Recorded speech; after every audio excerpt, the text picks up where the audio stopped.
Tu es différente, ok, mais il y a des normes que tu ne dois plus suivre. Ce que vous avez à comprendre, c'est que si vous portez une vision différente du monde, si vous avez compris que vous étiez globalement en décalage avec votre écosystème, si vous avez capté que la façon dont vous voyez les gens, les choses et le monde diffère de la norme, pourquoi tu cherches à créer ta vision en te comparant à ce qui existe déjà? C'est obsolète. Une visionnaire porte le regard de quelque chose qui n'existe pas. Et c'est là où c'est difficile pour les femmes que j'accompagne. Je le vois, c'est qu'elles ont l'intention de créer ça et elles cherchent comment. Comment le créer dans ce qui existe, dans ce qui a déjà été fait, en cherchant à le faire un peu différemment. Et tu sais que ce ne sera pas suffisant. Au début, ça va t'emballer. Tu vas dire « Oh, génial, je vais créer ça ». Et puis, c'est le projet qui va t'activer. Parce que ça, c'est quelque chose de très caractéristique chez les femmes que j'accompagne. C'est que créer, c'est jouissif. Alors, lorsque tu crées, tu te sens totalement emballé. Et une fois que tu arrives au bout, il y a ce goût de « Finalement, non. C'est pas vraiment ça que je veux. C'est pas comme ça que je veux. » Ou « À quoi bon ?» Ça, c'est aussi quelque chose que je retrouve énormément chez mes clientes. C'est ce petit goût de « À quoi bon finalement ?» C'est pas suffisant, c'est pas assez complet, c'est pas excellent. Pourquoi? Pourquoi on en arrive là? Pourquoi on a une idée, on a le goût de la création et on arrive avec un projet presque abouti qui nous donne plus envie de le défendre, de le promouvoir? Que ce soit ton offre, que ce soit ton empire que tu crées, peu importe. Vous en arrivez là parce que la façon dont vous avez créé le projet ne vous ressemble pas, ne vous correspond pas, n'est pas vraiment alignée avec la vision que vous aviez. Une femme qui crée, une femme visionnaire, une femme qui a l'intention d'exploiter sa fréquence de génie, qui a l'envie de se réaliser pleinement, elle doit créer quelque chose qui lui ressemble, qui la respecte et qui la ressource. Et c'est trois choses qui sont incontournables, non négociables. Observe là déjà, est-ce que ce que tu es en train de mettre en place, ça te ressemble? Pour la plupart, vous allez dire « Oui, oui, oui, c'est moi ». Ok. Est-ce que ça te respecte? Et là déjà, ça commence déjà à titiller un petit peu. Parce que ce que je mets derrière le « ça te respecte », c'est cette notion de « c'est facile ». C'est fluide pour moi. Et je l'enseigne à toutes mes clientes, dès que tu crées et que tu sens de la contraction dans ce que tu crées, c'est que la façon dont tu es en train de le créer ne te respecte pas, ne te correspond pas. Et c'est ce point d'ancrage qui est vraiment bon de venir travailler dans la solidité intérieure, c'est la confiance absolue que la façon dont tu le fais est la meilleure façon. La façon dont tu vois ton projet, dont il va se construire, dont il va se mettre en place est la meilleure façon. Si ça te respecte, si c'est facile pour toi, si c'est fluide, si tes décisions sont des choix conscients, si tes actions sont synonymes de plaisir, alors tu es en train d'avancer dans ta vision. Alors tu es en train de créer ta trajectoire. Si ce n'est pas le cas, si tu te retrouves dans une contraction par rapport à ton projet, par rapport à ton intention, par rapport à ta vision, c'est que la façon dont tu le fais ne te correspond pas. Le troisième point, c'est la ressource. Est-ce que ce que tu es en train de faire, la façon dont tu es en train de le faire, la direction dans laquelle tu es en train d'aller, te ressource en permanence? Si la réponse est de nouveau non, c'est qu'il faut revenir à qui tu es profondément. Il faut revenir à ta vision, il faut revenir à ta singularité et c'est souvent le moment où dans les accompagnements, notamment en one-one, on vient raccrocher qui tu étais avant de te transformer, avant de te suradapter, avant de prendre le goût de ce sous-régime qui t'a peut-être conduit à un burn-out. Comment tu fonctionnes de façon innée? Et ça, c'est quelque chose qu'on ne nous a pas appris à regarder. Et c'est quelque chose qu'on ne nous a pas appris à valoriser. Pour la plupart de mes clientes, il y a une existence de vie où on a voulu faire plaisir, on a voulu être au service, on a voulu donner le meilleur de nous-mêmes dans les projets des autres, qui ont conduit à une fatigue qui est souvent nommée burn-out parce que c'est commun, parce que c'est classique. Mais la réalité, c'est pas ça. En fait, c'est du sous-régime. Et la fatigue, elle vient de ce sous-régime qui en fait est un état d'être où tu fonctionnes en dessous de ta fréquence, où tu fonctionnes en minimisant ton intensité, où tu fonctionnes en ajoutant des étapes pour ne pas aller trop vite pour ceux qui sont à côté de toi et qui ne sont pas en capacité de te suivre. Alors, il y a différents niveaux que j'accompagne, différents niveaux de conscience et différents niveaux de leadership. Mais si on part d'une femme qui est positionnée dans son leadership, qui tient vraiment son projet, sa vision, eh bien elle va venir me consulter en one-one pour que nos deux fréquences de génie, nos deux cerveaux puissent réfléchir ensemble et moi de la soutenir exactement à l'endroit où elle s'est abandonnée. De venir te permettre de voir ce que tu n'es pas en train de regarder parce que tu es en train de chercher ton comment tu vas le faire au lieu de te rappeler de qui tu es profondément. Les normes que la visionnaire ne doit plus suivre, c'est simple, il n'y a plus rien à suivre. Quand on marche devant, il n'y a plus aucun modèle. Il n'y a plus aucune source. C'est pas d'inspiration parce qu'il peut toujours y avoir des gens qui nous inspirent à partir du moment où ça nous ressemble en partie. Mais de ne pas tomber dans le piège de profondément venir mimétiser, parce que c'est vraiment ça qui se passe. On a vraiment le don du mime. On a appris ça depuis toute petite, on a observé notre monde et on a observé notre monde jusqu'à être en capacité de le copier, de le reproduire. Et c'est vraiment un des autres nœuds qu'on peut constater quand on avance dans un niveau visionnaire, c'est qu'on n'a pas conscience qu'on se porte en mimétisme de l'écosystème qui nous entoure et qu'on cherche absolument à être comprise, à se justifier, à faire en sorte que globalement les gens comprennent notre vision. C'est aussi là qu'on trouve des écueils dans le business mentorat. C'est quelque chose que j'ai vraiment pratiqué. À la fois, je l'ai enseigné, transmis, et puis je m'en suis détournée. Pourquoi? Parce que pour moi, le business mentorat, c'est venir dire « voilà comment je fais ce qui crée ma réussite ». Et ça positionne les femmes et les hommes, quelques hommes que j'accompagne aussi, dans cette posture de « apprends comment je fais et alors tu réussiras comme moi ». Et ça fonctionne pour la masse.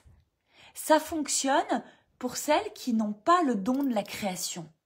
Ça fonctionne pour celles qui veulent élever leur vie à un niveau d'expansion supérieure et qui ont besoin d'apprendre comment, parce que ce sont des bonnes élèves, parce que ça les rassure, parce que ça crée de la sécurité, parce que elles n'ont pas l'option création. Mais pour toutes les personnes qui ont l'option créativité absolue, la fulgurance en même temps que l'arborescence, et qui continuent de se raconter que leur façon de penser est un éparpillement, qu'elles ne sont pas stables, qu'elles ne sont pas assez constantes. Ce que ça crée, en fait, de suivre des modèles préétablis, c'est te remettre dans une posture où tu n'es plus dans ton leadership, où tu n'es plus souveraine, où tu n'es plus créatrice. À mes côtés, ce que vraiment je mets en avant, c'est que j'ai cette capacité de t'accompagner pour qui tu es. J'ai ce don de vous lire dans la structure, de vous lire dans la structure de votre vie, de vous lire dans la structure de votre mécanisme de pensée, de détecter entre là où tu en es et là où tu t'en vas, dans ta façon de faire les choses, qui n'est que le résultat de tes pensées. D'abord, tu penses et ensuite tu crées. Avec la pensée, génère une énergie et cette énergie met ton corps en mouvement. À partir du moment où ta façon de penser est dirigée par des normes, est dirigée par des règles, est dirigée par des croyances de « je crois que c'est comme ça qu'il faut faire », ça n'a plus rien à voir avec « c'est comme ça que je le crée ». Alors je te ramène souvent à « ok, qu'est-ce que tu en penses ? Comment tu vois les choses ?» Et cette phrase que j'adore, « et si tout était possible, comment toi t'aurais envie de le créer ? Si c'était simple pour toi, si c'était facile pour toi, si c'était une évidence. » Et là, on revient à ta capacité créatrice. On revient à cet état, à cette posture où tu es celle qui sait. Tu n'as plus besoin d'apprendre. Tu as besoin de t'autoriser à créer tes comment tu vas le faire. Alors bien sûr, selon les domaines, j'accompagne majoritairement des femmes qui veulent créer leur écosystème, qui veulent créer leur activité. Et aujourd'hui, il y a quand même un gros mouvement de tout ce qui va se passer en ligne. Mais là, il y a des postulats qui sont différents.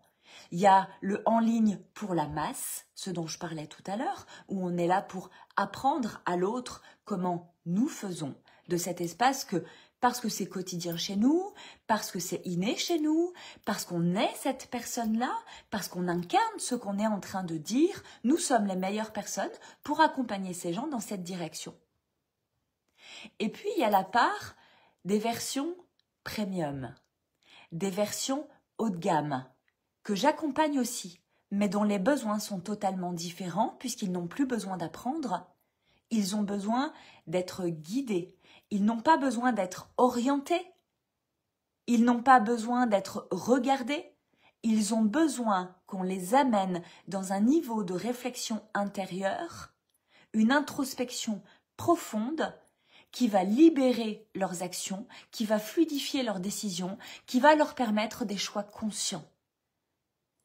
Quand on regarde ça, il est bon de comprendre que lorsqu'on communique de ce côté-là, du côté de la masse, c'est un style de communication, c'est un style de marketing, c'est un style de branding, c'est un style qui convient à ces personnes-là. De l'autre côté, on a des personnes qui créent, ce qui est mon cas, je crée pas pour telle personne.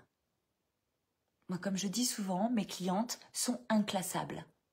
Bien sûr, je peux leur trouver des points communs, mais même une cliente que je pourrais définir aujourd'hui, quelque part, je refuse de définir mes clientes. Parce que dans 2 mois, dans 4 mois, dans 1 an, je sais que ces femmes visionnaires auront déjà évolué, seront de nouveau différentes. Alors moi, j'ai une petite phrase que j'aime beaucoup, c'est « à plus je me définis, à plus je me limite ». Et c'est quelque chose que j'ai comme toujours refusé de faire, aïe, je me fais mal, que j'ai comme toujours refusé de faire, c'était de me définir. Mais qui tu es exactement? Mais qu'est-ce que tu fais précisément? Pourquoi je refuse de définir ces réponses à ces questions? Simplement parce que je ne suis pas dans la masse, parce que je suis une créatrice et que je sais que ma vision peut évoluer à chaque marche que je franchis. À chaque fois que je franchis une étape, c'est comme monter un escalier où sur la marche suivante, je regarde mon monde de nouveau différemment. Alors, ça remet en cause pas tout mon projet, mais la façon dont je le fais et surtout la posture que j'incarne pour être celle qui porte ce projet. C'est de comprendre que mon travail, c'est t'aider à te positionner de ce que tu veux vraiment et de comment ça va être aligné avec qui tu es, ce en quoi tu crois et ce que tu veux créer. Si tu veux créer pour la masse, ça n'a rien à voir avec si tu veux accompagner des visionnaires. Et dans les deux côtés, il y a des codes. On te dit pour la masse, c'est comme ça et comme ça qu'il faut faire. Mais moi, je peux te dire plein de comme ça et comme ça. Parce que je les ai bossés, parce que j'ai appris moi-même. De l'autre côté, c'est pareil. On va te dire, pour avoir des offres d'un certain standard, il ne faut pas avoir les cheveux roses. Il ne faut pas s'habiller en sweat. Il faut se ce que j'ai appelé, moi, se premiumiser. Les codes du noir, beige, doré, les codes de l'élégance. Et pour moi, c'est pas ok non plus, en fait. Je dis pas que c'est pas bien, je dis juste que ça ne me correspond pas. Il existe aujourd'hui pas mal de mentors que je reconnais et qui font un travail extrêmement pertinent et qui sont extrêmement doués dans leur art. Mais à partir du moment où on vient me dire la façon dont tu communiques, c'est trop comme ça, c'est trop plein d'intensité. Ben oui, mais c'est moi. Il est hors de question que je transforme ma joie contre un style qui serait plus lisse, plus conforme. Il est hors de question que je vienne, on me l'a dit, mais combien de fois, Audrey, tu sais, sur tes photos où tu fais des ah, des oh, des expressions de visage, où tu souris à pleines dents. Eh bien, en fait, on m'a dit, ça n'engage pas tes clientes, ça ne fait pas preuve de sérieux. Ben moi, je trouve que c'est très sérieux, en fait, d'avoir la joie au sourire. Je trouve que c'est très sérieux de changer de couleur de cheveux si c'est ce dont j'ai envie. Parce que la réalité, c'est que ce que je crée dans mon business, à partir du moment où je dois me transformer pour correspondre à ce que j'ai envie d'explorer, de mettre en place, de développer dans l'expansion que j'ai envie d'expérimenter, ça ne va plus me ressembler. Donc ça ne va plus me respecter. Donc ça va venir générer de la contrainte. À partir du moment où ça me contraint, ça ne me ressource pas. D'où l'importance, quand on porte cet esprit différent, cette vision du monde différente, et puis un projet qu'on a envie de créer, il est bon de veiller à ce que ça te ressemble, ça te respecte et ça te ressource. Parce que si tu es déjà en train de te dénaturer, de te transformer, tu perds 50% de celle dont tu as besoin, c'est-à-dire toi, pour porter ton projet, pour porter ta vision. Si ça te met dans la contrainte, ça veut dire que tu es en train de forcer à t'adapter, à te suradapter à des choses qui sont pas toi et tu le sais déjà, tu ne le tiendras pas sur le long terme. Si c'est pas un espace qui te ressource, si c'est pas en train de te mobiliser dans ton énergie, si c'est pas en train de te faire kiffer, comment tu vas être celle qui porte ce projet sur le long terme? Parce que quand on crée une vision, on crée quelque chose comme un héritage qu'on va laisser derrière nous. Quand on porte une vision, ça veut dire qu'on a envie d'impacter l'écosystème, qu'on a envie de révéler son monde, qu'on a envie de rayonner dans son art. Et c'est pas quelque chose qui va se faire comme ça en claquant des doigts. Parce qu'à chaque étape, à chaque marche, tu as des réajustements à faire. Tu redécouvres des parts de toi que tu avais oublié, diminué, lissé et que tu as besoin de récupérer pour le mettre au service de ta vision, de ton projet. Créer sa vision, c'est pas créer une entreprise où ça y est, j'ai une offre et demain je suis entrepreneur. Je l'ai fait, c'est quelque chose que je connais. Mais ça ne correspond pas à ma fréquence de génie. Ça ne correspond pas à ce que j'ai envie de faire auprès de mes clientes. Ça ne correspond pas à qui j'ai envie d'être auprès d'elles. Ma façon d'être à tes côtés, c'est cash et sans concession. Pourquoi ? Parce qu'on n'a pas de temps à perdre. On n'a pas de temps à perdre avec des croyances qui ne sont pas les nôtres, en fait. On n'a pas de temps à perdre avec des limites qui sont posées par les autres parce que ça les sécurise alors que nous, elles nous emmerdent.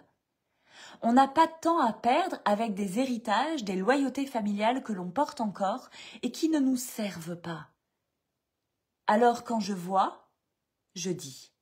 Et de là, on va reconstruire à partir du moment où on a pu déconstruire ensemble ce qui est en train de te freiner, ce qui est en train de te limiter, ce qui est en train de te transformer, tu vois, cette autoroute sur laquelle tu t'embarques, ben, il y a des moments de vie où tu as des appels sur le côté, dire « Oh, tu devrais faire comme ça ». Et là, tu commences « Ah bon, qu'est-ce que tu sais, toi ?» Et le risque, si tu n'es pas en capacité de dire « Ok, je vais chez cette personne prendre ce qui est bon à prendre et je reviens sur ma trajectoire », eh ben, c'est de te retrouver à dire « Ok, je vais aller là Et puis elle sait mieux que moi, alors je vais apprendre d'elle et par mimétisme, tu vas te retrouver à vivre les mêmes codes qu'elle, à parler de la même façon qu'elle. Et je sais, il y a beaucoup de vous qui disent « Ah non, moi jamais ». Oui, oui, je sais, je fais partie de ces femmes qui ont dit « Ah non, non, moi ça peut pas m'arriver ». Je peux vous assurer que ça m'est arrivé une fois et que ça a failli m'arriver 2 fois et qu'on m'a même proposé une 3e fois où là j'ai vraiment dit « Non, merci, c'est vraiment pas pour moi ». C'est vraiment de comprendre que ça peut t'arriver. Ça peut t'arriver de bifurquer si tu n'es pas accompagné d'une personne. Et je suis pas en train de te dire il y a que moi qui peux faire ça. Hein. C'est pas ça que je suis en train de te dire. Moi, je peux être excellente pour toi si dans la fréquence que je dégage, ta fréquence me valide. Et c'est pour ça que en dehors de craquer les codes ou le mouvement affirmation que tu peux rejoindre, le one-one et l'alliance sont des espaces qui demandent d'abord un échange de toi à moi. Et je t'invite à m'écrire en message privé pour qu'on commence cet échange. Il y a vraiment besoin pour que ce soit à la fois très utile et très pertinent pour toi, mais aussi très jouissif pour moi, qu'on se valide, qu'on se choisisse mutuellement. J'aime que tu me parles de ton projet, j'aime que tu me parles de ta vision, et je n'ai aucune attente sur ce que ça peut être. J'accompagne des gens qui sont en train de se lancer en ligne, et j'accompagne des femmes qui travaillent dans des business très particulier, j'ai pas forcément envie de citer, mais que ce soit dans le nucléaire, que ce soit dans le déploiement immobilier sur l'étranger, que ce soit sur des projets de création de fermes en Finlande, que ce soit des expansions de coaching aux États-Unis, qu'est-ce que je peux avoir d'autre en ce moment, que ce soit des projets qui viennent réformer, transformer des codes établis, que ce soit, j'en ai qui sont dans l'éducation, j'en ai qui sont dans les systèmes politiques. Et en fait, c'est ça, moi, qui me nourrit. C'est la diversité des profils que j'accompagne. C'est exactement pour ça que je ne veux jamais définir qui est-ce que j'accompagne précisément. Parce qu'en fait, c'est en choisissant ce hors norme qui n'est pas conventionnel, où tout le monde me dit « Oui, mais tant que tu ne dis pas précisément à qui tu parles, elles ne peuvent pas se reconnaître. » C'est faux. Je sais pertinemment que les femmes que j'ai à accompagner me reconnaissent pour ma fréquence. On se choisit dans l'énergie, on se choisit dans l'intensité, on se choisit même dans la folie créatrice. On se choisit pour le tout est possible. J'incarne le tout est possible. J'incarne des choix et des décisions, que ce soit pour moi, dans mon business, dans mes changements, dans la façon d'éduquer mes enfants. J'incarne cette liberté de créer ce que je veux comme je le veux. Alors, ça vient donner le goût à des femmes de me rejoindre pour que je rentre comme un génie dans leur projet, un deuxième cerveau à leur service. Elles savent que je ne vais jamais chercher à les conformer, que je ne vais jamais leur donner comment moi je fais pour qu'elles fassent pareil, mais que je peux les inspirer de « ça m'est arrivé, voilà ce qui s'est passé, voilà comment j'ai choisi, voilà comment j'ai décidé ». Et on va venir structurer chez toi, en fait, reprogrammer ton système de pensée, parce que c'est ta façon de penser à la fois ton projet, à la fois ce que tu crées, mais la façon de penser dans ton petit quotidien et le comment tu te comportes qui va créer la différence dans ta posture de porteuse de ta vision, de créatrice de cette vision dans ta réalité maintenant. Et souvent, et je vais terminer avec ça aujourd'hui, c'est un autre des écueils que je peux rencontrer, c'est qu'une femme qui porte un projet, c'est comme si elle portait un projet à bout de bras, loin. Moi, la première chose que je fais, c'est je ramène ton projet là, maintenant, à l'intérieur. Qu'est-ce qui vibre en toi, en quoi tu crois? Il n'y a pas à se reporter tout le temps. Il n'y a pas à mettre des marches médiévales pour franchir une étape. Parce que oui, le coaching, le développement personnel te dit tout est à l'intérieur de toi, ma chérie. J'ai boudé cette phrase il y a 8 ans de ça. J'ai embrassé cette phrase il y a 5 ans de ça. Et puis, j'ai commencé à venir plonger dans le tout est à l'intérieur de toi. Oui, mais où et quoi? Alors on va aller pêcher dans ton passé, on va aller pêcher dans ton histoire, mais pas en mode psychothérapie. Le travail merci papa, maman, en général, quand tu m'arrives, tu l'as déjà fait. Et pour autant, il y a des choses que tu n'es jamais allé explorer parce que très peu de personnes ont cette solidité que je peux rencontrer chez moi, de venir plonger dans des espaces pour cueillir un mot qui vibre juste différemment. Et c'est ce mot et pas un autre dont tu as besoin à ce moment-là de notre échange. Si tu veux me rejoindre, il te suffit simplement de m'écrire un MP, un message privé, un DM, tu l'appelles comme tu veux. La norme, je m'en... Tu m'écris juste pour me dire, c'est quoi ton projet? Et qu'est-ce qui, de ta perception, soit te bloque aujourd'hui, ou qu'est-ce que tu viendrais chercher chez moi aujourd'hui? Alors je saurais te dire par quel processus moi j'ai envie de t'accompagner pour que ta vision devienne une réalité. Sur ce, je vous souhaite une magnifique journée et je vous retrouve la semaine prochaine pour un autre épisode de Lumière de Génie sûre.